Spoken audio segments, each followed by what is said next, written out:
નમસ્કાર દર્શક મિત્રો, હું શીતલ મહેતા ન્યૂઝ ઓફ કચ્છમાં આપનું સ્વાગત છે। જોઈએ આજના સમાચાર। 10% વધારે વજન ઓવરલોડ નહીં ગણાય, આજથી અમલ શરૂ।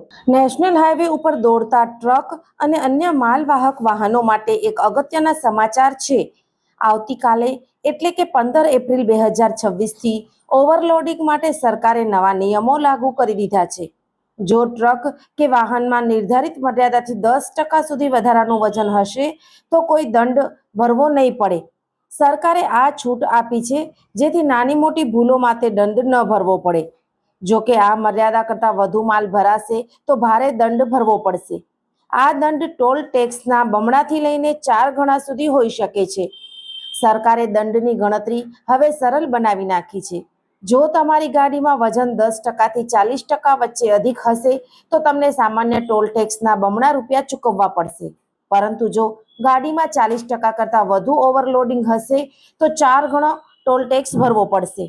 આ ચકાસણી માટે ટોલ પ્લાઝા પર ધર્મકાંટો લગાવવામાં આવશે, જ્યાં તરત જ ખબર પડી જશે કે ગાડીનું વજન મર્યાદા કરતાં કેટલું વધારે છે।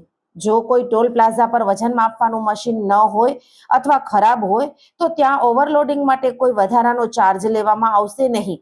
એવી સ્થિતિમાં માત્ર સામાન્ય ટોલ જ ચૂકવવો પડશે। આ બધું પેમેન્ટ ફાસ્ટેગમાંથી જ કપાશે। ચૂકવણી કરવાની જવાબદારી ડ્રાઈવર અથવા માલિકની રહેશે। દર્શક મિત્રો, આજે તારીખ 15 એપ્રિલ 2026 આ હતા આજના સમાચાર। આવતીકાલે ફરી મળીશું, ત્યાં સુધી મને રજા આપશો। નમસ્કાર।